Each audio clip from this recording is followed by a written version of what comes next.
আজকের যে কর্মসূচিতে আপনারা জানেন যে নির্বাচনের ফল ঘোষণা হয় 2 তারিখ মার্চে। এই ঘোষণার দিনেই 2টার পর থেকে ত্রিপুরা রাজ্যের বিজেপির দল এবং আরএসএস তারা বলগাহীন একটা সন্ত্রাস, যারা বিরোধী রাজনৈতিক দল নির্বাচনে লড়াই করেছিল তাদের উপর নামিয়ে আসে। এখন পর্যন্ত যা ঘটনা, 4000-এর উপরে ঘটনা ঘটেছে। দৈহিক আক্রমণ, সেখানে বাড়িঘর জ্বালিয়ে দেওয়া এবং বাড়িঘর জ্বালাতে গিয়ে গবাদি পশু তার বাড়ি জ্বালিয়ে দিয়েছে, মুরগি, হাঁস মুরগি তা জ্বালিয়ে দিয়েছে। এই ধরনের নৃশংস ঘটনাও ঘটেছে। তারপর যেটা এইবার 2018 থেকেই এটা শুরু হয়েছিল, গত 5 বছর করেছে। এবার একটা নতুন জিনিস যেটা যুক্ত হলো, শুধু দৈহিক আক্রমণ না, আর্থিক ক্ষতি করা। এখন পর্যন্ত প্রায় 350-র উপরে রাবার বাগান জ্বালিয়ে দিয়েছে। আমরা হিসাব যা এসেছে 2 লক্ষাধিক রাবারের গাছ পুড়ে গেছে। ওই দিন আমি শান্তির বাজার মিটিং করতে গিয়েছিলাম। মিটিংয়ে দেখলাম যে, শুনলাম এতদিন পুড়িয়ে দিত, এখন ইলেকট্রিক কাটার নিয়ে 650 রাবার গাছ কেটে দিয়েছে গোড়া দিয়ে। আরেকটা বাগানে গোড়া দিয়ে রাবারের ছাল তুলে নিয়ে গেছে। এই যে বর্বরতা, পুকুরের মাছ বিষ ঢেলে জ্বালিয়ে দিয়েছে। কৃষকরা বাজারে আসতে পারছে না, এমনকি পাইকার যারা বিভিন্ন জায়গাতে বড় বড় যে সবজি এলাকাগুলিতে আছে, পাইকার নিজেরা যায় গিয়ে আনে, মাঠের থেকে নিয়ে আসে, পাইকারকে যেতে দেয়। গাড়ি এই বাজারে না হোক অন্য বাজারে গাড়ি নিয়ে আসতে পারে, সেই গাড়ির ড্রাইভারকে বলে দেওয়া হবে। অর্থাৎ এটা খেতেই যদি পচে যায় সমস্ত। এখন পর্যন্ত প্রায় 1000-এর উপরে দোকান খুলতে পারে। এইভাবে এই যে বিভৎসতা, রাজনৈতিক যে প্রতিহিংসা, এটা ভারতবর্ষের অন্য কোথাও দেখিনি। 2 দিন আগে কর্ণাটকের নির্বাচন হলো, বিজেপি ছিল ক্ষমতায়, কংগ্রেস জিতেছে। এরকম কোনো ঘটনা তো নেই। আমরাও তো মিডিয়া তো এখন খুব সক্রিয়, ঘটনা তো নেই। এটা কেন ত্রিপুরাই না? ফলে সেই জায়গায় দাঁড়িয়ে আমরা এর প্রতিবাদ সেখানে করেছি। এবার সবচেয়ে বেশি ক্ষতিগ্রস্ত কৃষকরা, সাধারণ মানুষ গ্রামে, আর হলো আমাদের মোটরের যারা অটো, ছোট গাড়ির যারা মালিক, তাদের গাড়ি রাস্তায় আসছে। এই ঘটনাটা আমরা আমাদের সারা ভারত কৃষক সভার কেন্দ্রীয় কমিটিতে নিয়ে গেছি। সেখানে আমাদের কার্যকরী কমিটির মিটিং হয়েছে। মিটিংয়ের থেকে সিদ্ধান্ত হয়েছে 20শে মে থেকে 30শে মে পর্যন্ত সারা দেশে এই চিত্রগুলো দেখানো হবে। তাই তারা আমাদেরকে চেয়েছিল যে বিভিন্ন ঘটনাবলী যা ঘটেছে, সব তো আর দেওয়া যাবে না, 4500-এর উপরে ঘটনা।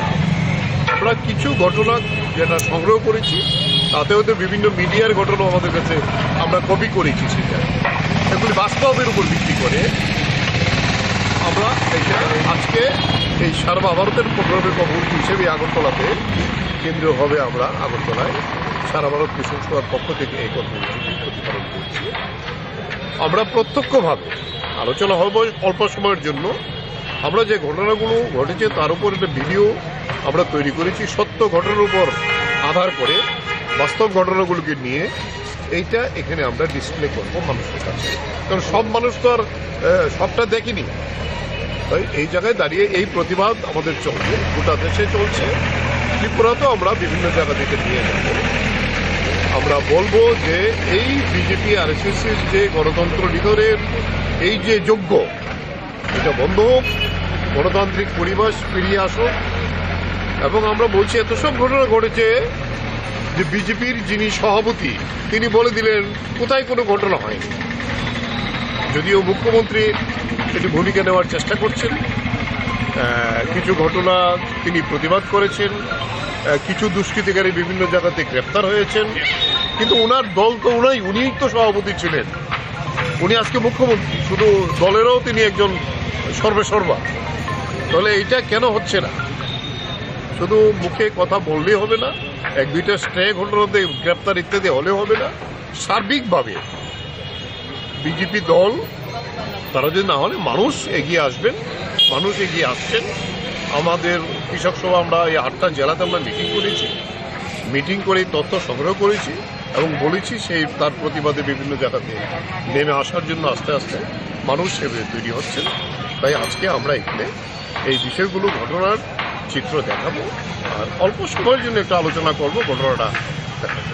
এটাই আজকের এগুলি বন্ধ হোক।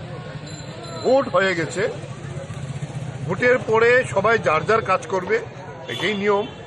যার যার দল করবে গণতান্ত্রিক দেশে, এটাই নিয়ম, ভারতবর্ষের সংবিধান। এইটা যাতে এখানকার সরকার কার্যকরী ভূমিকা গ্রহণ করে। আমরা মুখ্যমন্ত্রীর সঙ্গে দেখা করেছি, বিভিন্ন জায়গাতে ডিএমদের সঙ্গে দেখা করছি, এসপিদের সঙ্গে দেখা করছি, তারাও আমাদের সঙ্গে একমত। মুখ্যমন্ত্রীও আমরা যখন দেখা করি তখন বলেছে না, এগুলি আমরা চাই না, আমি অন্তত চাই না, এগুলি বন্ধ করতে চাই। কিন্তু বন্ধ তো হচ্ছে না, এখনো বিভিন্ন জায়গাতে একের পর এক ঘটনা ঘটছে। এটা বন্ধ হোক, সুস্থ স্বাভাবিক পরিস্থিতি ত্রিপুরায় বিরাজ করুক, যেটা ত্রিপুরা আছে। সমস্ত ঘটনা তো সম্ভব হয়নি। কিছু ঘটনা আমরা একটা ভিডিও প্রস্তুত করেছি ইতিমধ্যে, এবং এই ভিডিও নিয়ে সারা ভারতবর্ষে আমাদের কেন্দ্রীয় কমিটি সংগঠনের রাজ্যে রাজ্যে আগামী আমরা শান্তি চাই, এগুলি বন্ধ হোক। ভোট হয়ে গেছে, ভোটের পরে সবাই যার যার কাজ করবে, এটাই নিয়ম। যার যার দল করবে গণতান্ত্রিক দেশে, এটাই নিয়ম, ভারতবর্ষের সংবিধান। এইটা যাতে এখানকার সরকার কার্যকরী ভূমিকা গ্রহণ করে। আমরা মুখ্যমন্ত্রীর সঙ্গে দেখা করেছি, বিভিন্ন জায়গাতে ডিএমদের সঙ্গে দেখা করছি, এসপিদের সঙ্গে দেখা করছি, তারাও আমাদের সঙ্গে একমত। মুখ্যমন্ত্রীও আমরা যখন দেখা করি তখন বলেছে না, এগুলি আমরা চাই না, আমি অন্তত চাই না, এগুলি বন্ধ করতে চাই। কিন্তু বন্ধ তো হচ্ছে না, এখনো বিভিন্ন জায়গাতে একের পর এক ঘটনা ঘটছে। এটা বন্ধ হোক, সুস্থ স্বাভাবিক পরিস্থিতি ত্রিপুরায় বিরাজ করুক, যেটা ত্রিপুরা আছে। জন্য বিশেষভাবে অনুরোধ করা হচ্ছে।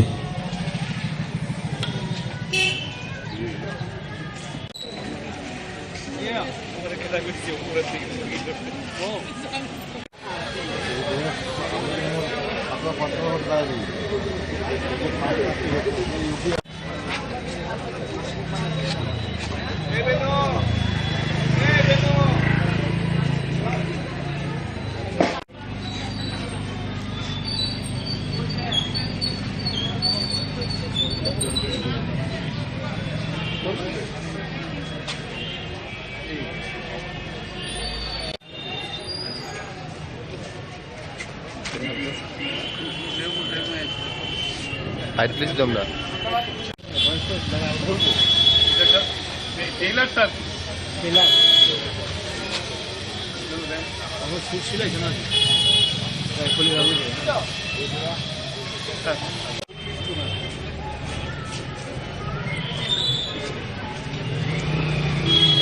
কংগ্রেস 2000 কমরেড নারায়ণ দেব, আমি কমরেড নারায়ণ দেবকে এখানে এসে বসার জন্য অনুরোধ করছি। তার সঙ্গে সঙ্গে ইতিমধ্যে জেনেছেন আজকের এই মূল কর্মসূচিটা হল সর্বত্র মানুষ এবং কর্মসূচি করেছি। আমাদের রাজ্যের বিভিন্ন পত্র পত্রিকায় ইলেকট্রনিক